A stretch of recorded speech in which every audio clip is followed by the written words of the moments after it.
चलिएगा हम लोग पहला प्रश्न पढ़ते हैं और देखते हैं। प्रश्न लिखा हुआ है, निम्नलिखित में से कौन सा जानवर सिंधु घाटी सभ्यता के लोगों को नहीं पता था? तो इसमें जो बिहार लोक सेवा आयोग ने इसका उत्तर माना है वो बी ऑप्शन को माना है, अर्थात घोड़ा के बारे में ये बताते हैं। बिहार लोक सेवा आयोग का ये मानना है कि घोड़े के बारे में जानकारी नहीं थी इन लोगों को, बाकी बैल और हाथी के बारे में पता था इनको। चलिएगा दूसरा क्वेश्चन देखते हैं। दूसरा क्वेश्चन क्या है? प्रारंभिक वैदिक काल के दौरान कौन सा शहर प्राचीन मगध साम्राज्य की राजधानी के रूप में कार्य करता था? तो प्राचीन मगध साम्राज्य की राजधानी के रूप में आपका राजगृह कार्य करता था। और इसमें एक इंटरेस्टिंग बात यह है कि प्रारंभिक में जो है इसका अजातशत्रु और बिंबिसार के समय इसकी राजधानी राजगिरी थी, लेकिन उदयन ने अपनी राजधानी जो थी राजगिरी से ये ट्रांसफ़र किया पाटलिपुत्र को। अपनी राजधानी बना लिया पाटलिपुत्र, जिसे हम कुसुमपुर नाम से भी जानते हैं। कुसुमपुर कुसुमपुर नाम से भी जानते हैं। आगे देखिएगा तीसरा प्रश्न। तीसरा प्रश्न क्या कहता है? तीसरा प्रश्न है, बोधिसत्व पद्मपाणि बोधिसत्व पद्मपाणि की पेंटिंग स्थित है, तो ये अजंता में स्थित है। बोधिसत्व पद्मपाणि की पेंटिंग जो है अजंता में स्थित है। अगला क्वेश्चन देखते हैं, इसमें इसका एक्सप्लेनेशन भी देख लेते हैं। बादामी गुफा ये कहाँ स्थित है? बादामी गुफा मंदिर कर्नाटक के उत्तरी भाग बागलकोट जिले में स्थित है। हिंदू और जैन गुफा मंदिरों के लिए प्रसिद्ध है। फिर एलोरा गुफा, एलोरा दुनिया के सबसे प्रसिद्ध राकट हिंदू मंदिर गुफा परिसरों में से एक है, जिसमें 600 से 1000 ईस्वी की कलाकृतियाँ हैं। चलिएगा अगला क्वेश्चन देखते हैं। अगला क्वेश्चन है हमारा, अगला क्वेश्चन लिखा हुआ है कि भारतीय कला में स्तूप, चैत्य और विहार का निर्माण निम्नलिखित में से किससे संबंधित है? तो देखिएगा स्तूप, चैत्य और विहार का निर्माण जो है ये है बौद्ध धर्म से। अब चैत्य क्या था? चैत्य ये है पूजा स्थल। चैत्य को पूजा स्थल के रूप में मानते हैं कि चैत्य जो है ये पूजा स्थल है। और स्तूप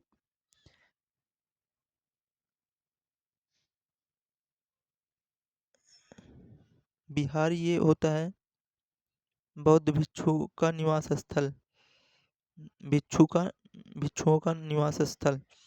और स्तूप का निर्माण का उद्देश्य गौतम बुद्ध के पवित्र अवशेषों की पूजा व सुरक्षा था। चलिएगा अगला क्वेश्चन देखते हैं। अगला क्वेश्चन लिखा हुआ है, मगध एवं अंग के मैदान निम्नलिखित में से किसके हिस्से हैं? मगध एवं अंग के मैदान निम्नलिखित में से किसके हिस्से हैं?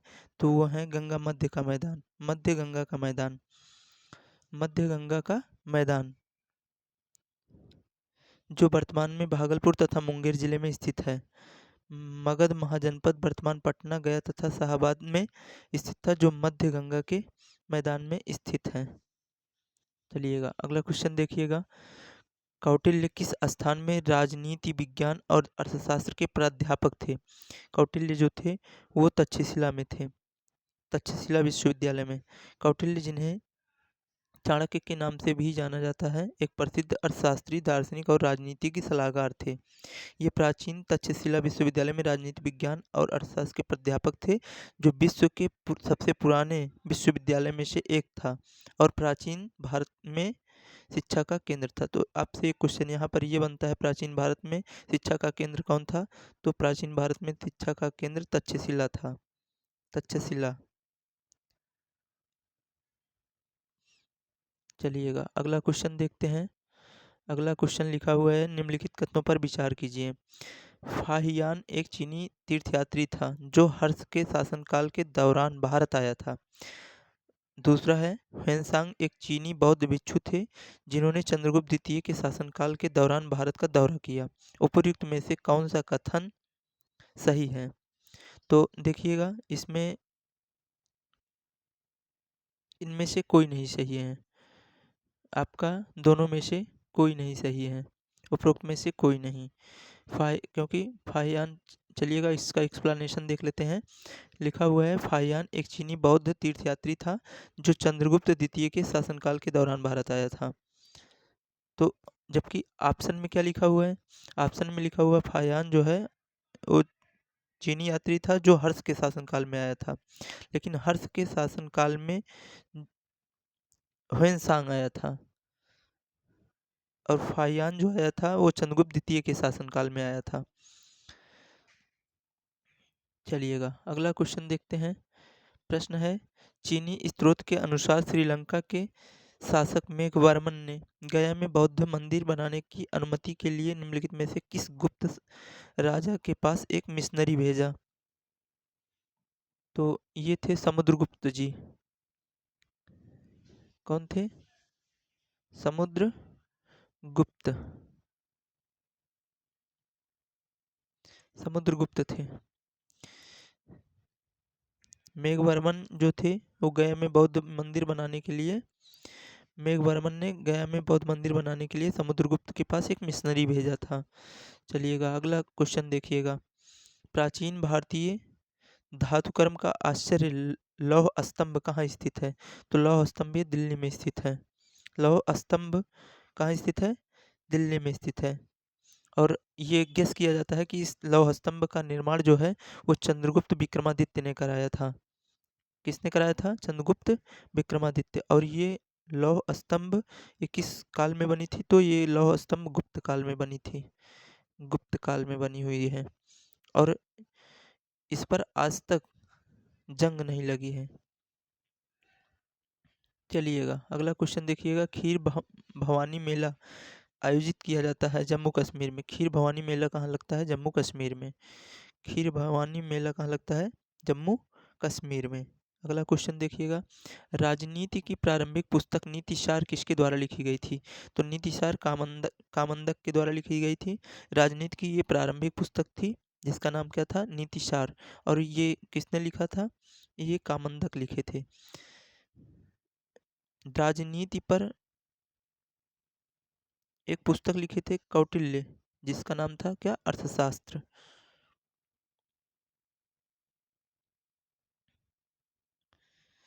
चलिएगा अगला क्वेश्चन देखिएगा। अगला क्वेश्चन है, निम्न सूची एक को सूची दो से सुमेलित कीजिए। एक साइड में चरक, ब्रह्मगुप्त, मिहिर लिखे हुए हैं, विशाखदत्त लिखे हुए हैं, उनकी रचना लिखी हुई है। चलिएगा इसको हम देखते हैं। तो चरक जो थे वो चिकित्सक थे, ब्रह्मगुप्त गुप्त जो थे वो गणित से रिलेट करते थे, बराह मिरी मिहिर बराह मिहिर जो थे ज्योतिषी से संबंध रखते थे, और विशाखदत्त नाटककार थे। चलिएगा अगला क्वेश्चन देखिएगा। ऐतिहासिक दक्षिणापथ नामक क्षेत्र का विस्तार है। ऐतिहासिक दक्षिणापथ नामक क्षेत्र का विस्तार विंध्याचल पर्वत श्रेणी से कृष्णा नदी के मध्य तक है। कृष्णा नदी के मध्य तक है। विंध्याचल पर्वत श्रेणी से कृष्णा नदी के मध्य तक है। कौन सा चीज़? ऐतिहासिक दक्षिणापथ नामक क्षेत्र का विस्तार है। चलिएगा देखिएगा, इनमें से किसने भारत में फारसी त्यौहार नवरोज की शुरुआत की थी? तो नवरोज त्यौहार को स्टार्ट किया था बलबन ने। नवरोज त्यौहार को स्टार्ट किया था किसने? बलबन ने। बलबन पहला सुल्तान था जिसने भारत में फारसी त्यौहार नवरोज की शुरुआत की थी।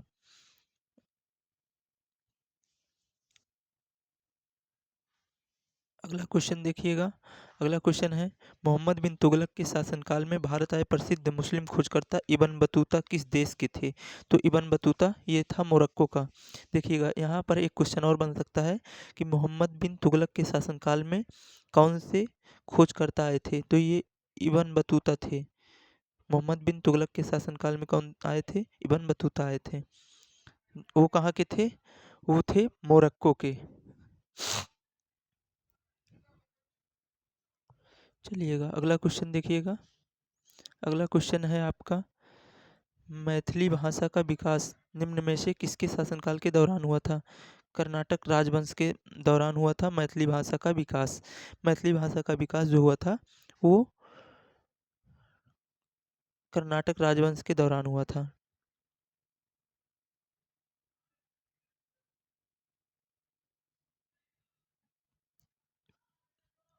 अगला क्वेश्चन देखिएगा। अगला क्वेश्चन कह रहा है नाथ पंथियों, सिद्धों और योगियों ने भक्ति धर्म को किस क्षेत्र में लोकप्रिय बनाया? तो ये उत्तर भारत के क्षेत्र को लोकप्रिय बनाया। नाथ पंथियों, सिद्धियों एवं योगियों ने भक्त धर्म को किस क्षेत्र में लोकप्रिय बनाया? तो ये उत्तर भारत के क्षेत्र को लोकप्रिय बनाया। अगला क्वेश्चन देखिएगा। अगला क्वेश्चन है फुतुहात ए आलमगीरी किसके द्वारा लिखी गई थी? तो ये ईश्वर नागर के द्वारा लिखी गई थी या ईश्वर दास के द्वारा लिखी गई थी। ईश्वर दास नागर। फुतुहात ए आलमगीरी किसके द्वारा लिखी गई थी? तो ये ईश्वर दास नागर के द्वारा लिखी गई थी। और ये घटना इसमें जो इस पुस्तक में वर्णन है वो 1698 ईस्वी तक के औरंगजेब के शासनकाल की कुछ महत्वपूर्ण घटनाओं का वर्णन किया गया है इसमें। चलिएगा अगला क्वेश्चन देखिएगा। अगला क्वेश्चन लिखा हुआ है निम्नलिखित में से किस बंदरगाह को मुगल काल के दौरान बाबुल मक्का या मक्का का द्वार कहा जाता था? तो ये सूरत को कहा जाता था। निम्नलिखित में से किस बंदरगाह को मुगल काल के दौरान बाबुल मक्का या मक्का का द्वार कहा जाता था? तो सूरत को कहा जाता था। सूरत जो था ये गुजरात का प्रमुख शहर था। और ये मक्का का द्वार क्यों कहा जाता था? क्योंकि मक्का की तीर्थ यात्रा सूरत से ही शुरू होती थी, इसीलिए इसको मक्का का द्वार कहा जाता है। और इसे पश्चिमी एशिया के प्रवेश द्वार के रूप में भी जाना जाता है। सूरत को एशिया का प्रवेश द्वार, पश्चिमी एशिया का प्रवेश द्वार, एशिया का प्रवेश द्वार कहा जाता है। चलिएगा अगला क्वेश्चन देखिएगा।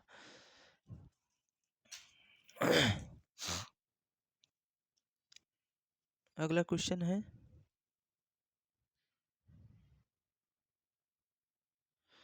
निम्न कथनों पर विचार कीजिए। भारत में बाबर के आगमन के कारण कि भारत में बाबर क्यों और कैसे आया?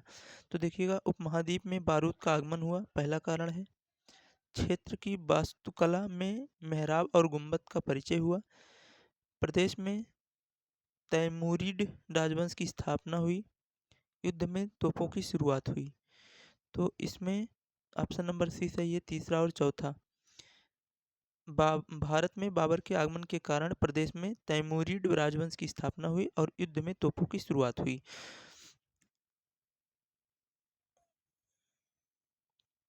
बाबर का जन्म जो हुआ था वो फरगना के मध्य एशिया के फरगना में हुआ था। अगला क्वेश्चन देखिएगा। अष्टप्रधान मंत्रिपरिषद थी अष्टप्रधान मंत्रिपरिषद थी मराठा प्रशासन में। अष्टप्रधान मंत्रिपरिषद होती थी मराठा प्रशासन में। अगला क्वेश्चन देखिएगा। अगला क्वेश्चन है इसका थोड़ा सा एक्सप्लेनेशन देख लेते हैं। एक्सप्लेनेशन में कुछ पॉइंट अच्छे हैं, जैसे पेशवा जो होते थे वो राजा का प्रधानमंत्री होता था। अमात्य जिसे वित्त मंत्री या राजस्व मंत्री कहा जाता था। नवीस वर्तमान में जो गृह मंत्री होते हैं उनका नाम था। सुमंत विदेश मंत्री। और इसमें एक वर्ड है सद्र जो धार्मिक कार्यों के लिए जाने जाते थे। चलिएगा अगला क्वेश्चन देखिएगा। बक्सर की लड़ाई के बाद किस संधि पर हस्ताक्षर किया गया? तो ये था इलाहाबाद की संधि। बक्सर की लड़ाई हुई थी 1764 ईस्वी में। इसका देखते हैं थोड़ा सा एक्सप्लेनेशन।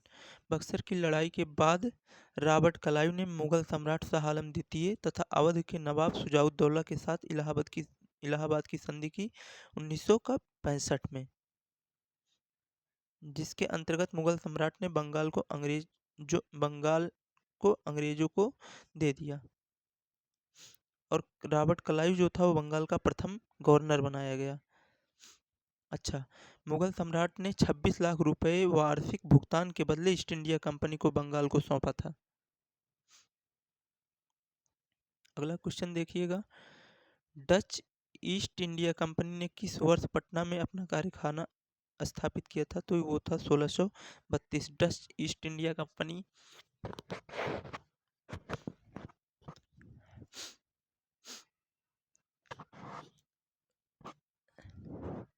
1632 ईस्वी में अपना कारखाना स्थापित करी।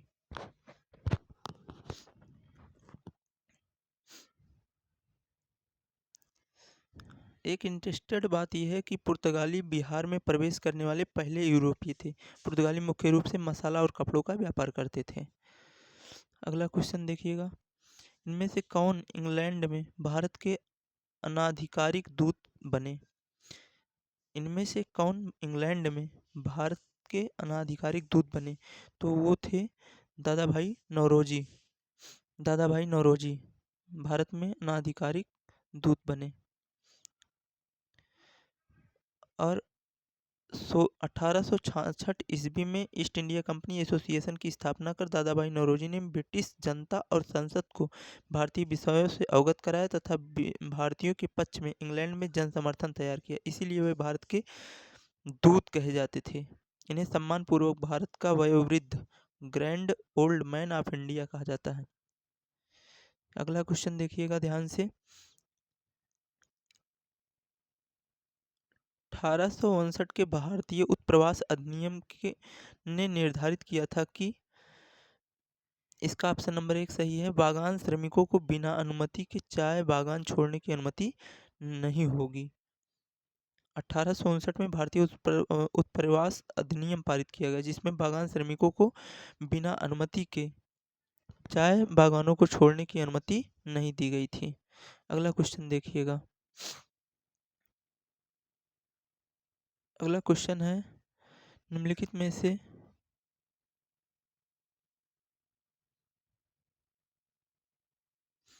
में से किसको grand old man of India के नाम से जाना जाता है? तो अभी इसके पहले ही वाले क्वेश्चन में बताए थे, ये कहे जाते थे दादा भाई नौरोजी को, और इन्हीं को ही इंग्लैंड में भारत में अनाधिकारिक दूत, भारत के अनाधिकारिक दूत के रूप में इनको नियुक्त किया गया था। दादा भाई नौरोजी को। अगला क्वेश्चन देखिएगा, अगला क्वेश्चन है, निम्नलिखित में से ब्रिटिश शासन के दौरान भारतवर्ष के अंतर्गत निर्वनीकरण का कौन सा मुख्य कारण था? तो इसमें ऑप्शन नंबर डी था, क्योंकि ब्रिटिश शासन के दौरान भारत में निर्वनीकरण का वास्तव कारण जो था वो खेती की मांग को पूरा करने के लिए भूमि को उत्पन्न कराना था, और भूमि को उत्पन्न कराने के लिए जाहिर सी बात है कि वनों को काटना पड़ेगा। तो आपको आपका ऑप्शन नंबर सी भी सही हो जाता है, साथ में रेलवे वाला भी था। इनमें जो स्लीपर्स लगे होते थे इनकी लकड़ियों के लिए लकड़ी आपूर्ति करानी थी, तो इसलिए ऑप्शन ए और सी दोनों सही हो जाएगा। और तो दोनों के लिए उपयुक्त में से एक से अधिक ऑप्शन सही हो जाएगा आपका डी। चलिएगा अगला क्वेश्चन देखिएगा, 1857 के विद्रोह के मध्य नाना साहब ने अपने आप को मुगल सम्राट का क्या घोषित किया?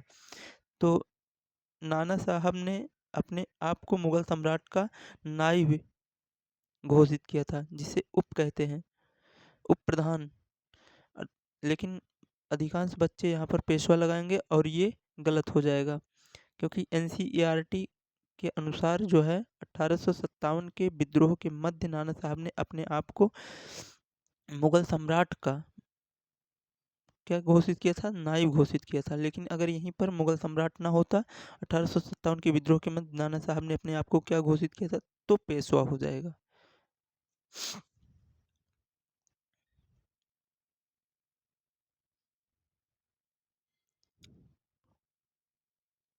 देखिएगा इसका थोड़ा सा एक्सप्लेनेशन पढ़ लेते हैं।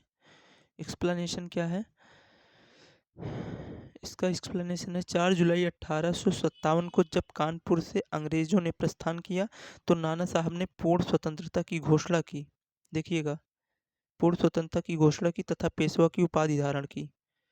इस दौरान उन्होंने मुगल सम्राट बहादुर शाह जफर को भारत का बादशाह स्वीकार करते हुए स्वयं को उनका नायब घोषित किया, मतलब उप प्रधान। चलिएगा अगला क्वेश्चन देखिएगा, किस तिथि को रानी विक्टोरिया की उद्घोषणा जारी की गई? तो ये था 1 नवंबर 1858 को।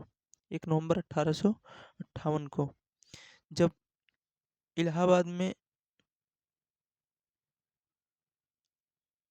1801 58 1900 1 नवंबर 1858 ईस्वी में इलाहाबाद में आयोजित दरबार में लॉर्ड कैनिंग ने महारानी विक्टोरिया को जो है की उद्घोषणा को पढ़ा।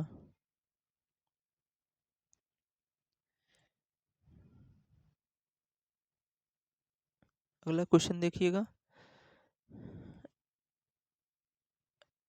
अगला क्वेश्चन है, निम्नलिखित में से किसने रानी लक्ष्मीबाई को ग्वालियर पर अधिकार करने की सहायता की? तो ग्वालियर पर अधिकार करने में सहायता किया था अफगानों ने।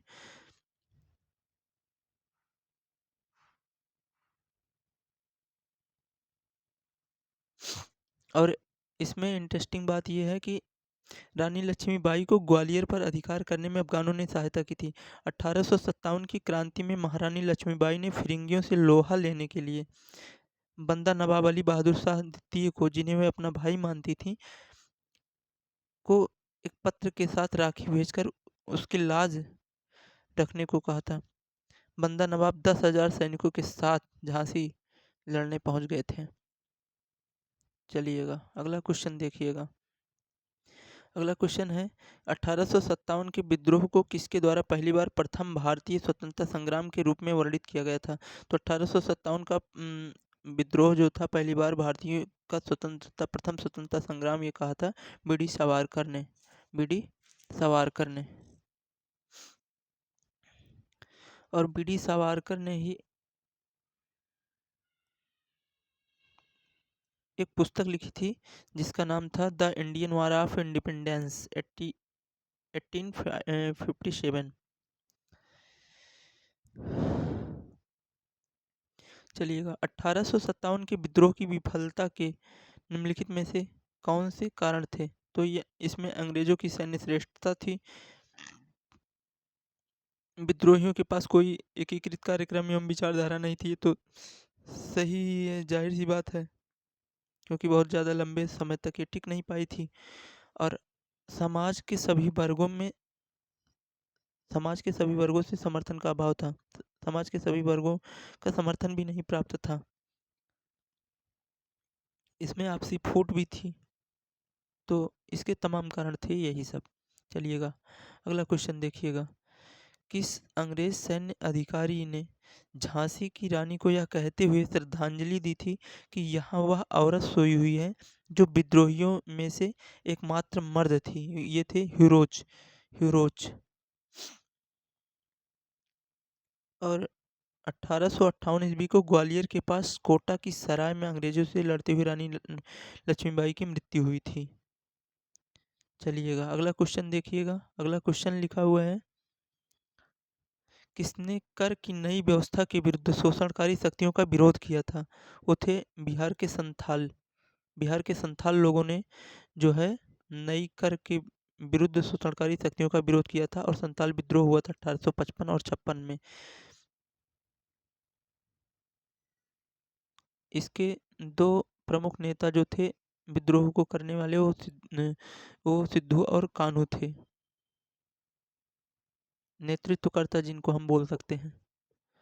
और ये विद्रोह 1 साल चला, 1855 से 1856 में। वास्तव में इस विद्रोह का नेतृत्व सिद्धू, कान्हू, भैरव और चाँद नामक 4 भाई थे जो कर रहे थे। और इसी विद्रोह को संथाल हुल कहा जाता है। चलिएगा अगला क्वेश्चन देखिएगा। अगला क्वेश्चन है,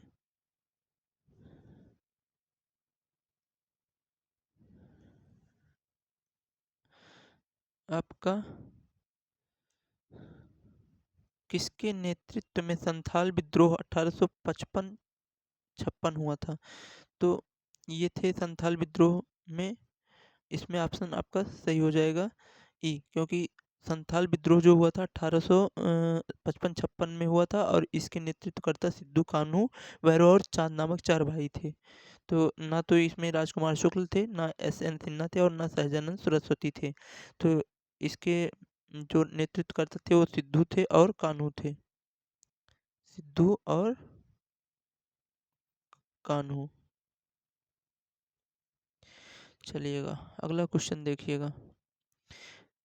बंकिम चंद्र चटर्जी का उपन्यास आनंद मठ में किसका विद्रोह किस विद्रोह का उल्लेख होता है? तो ये है सन्यासी विद्रोह। सन्यासी विद्रोह आनंद मठ। आनंद मठ नामक पुस्तक कौन लिखा है? बंकिम चंद्र चटर्जी।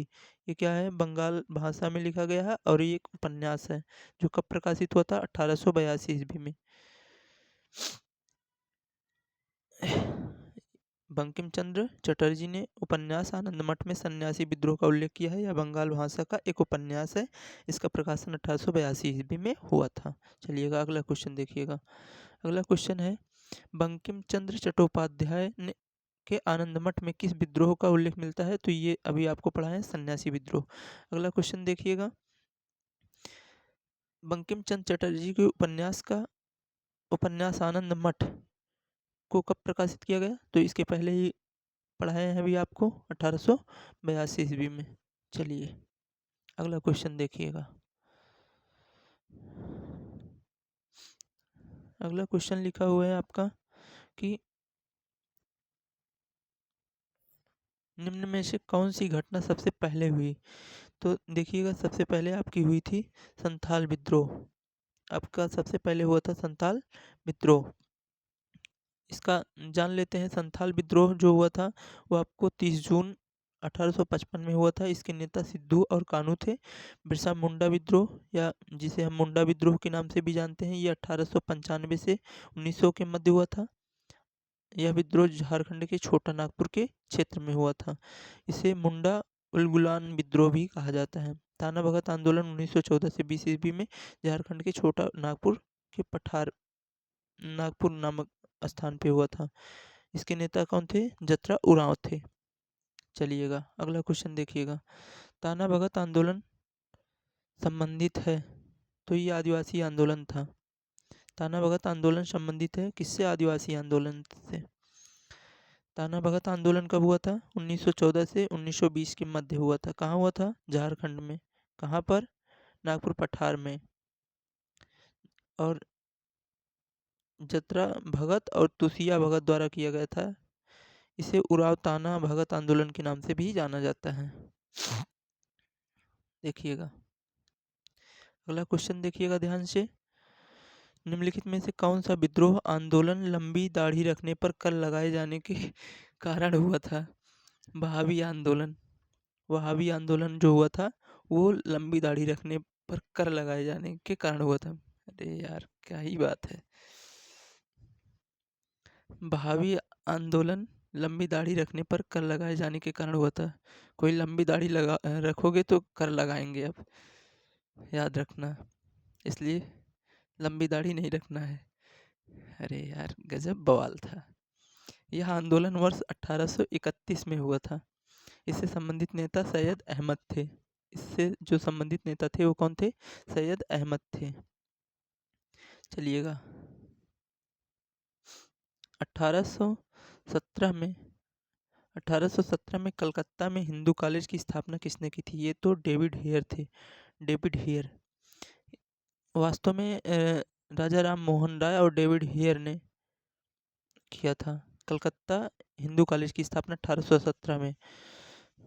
और ये वर्तमान में हिंदू कॉलेज वर्तमान में प्रेसिडेंसी विश्वविद्यालय के रूप में जाना जाता है। चलिए अगला क्वेश्चन देखिएगा। अगला क्वेश्चन था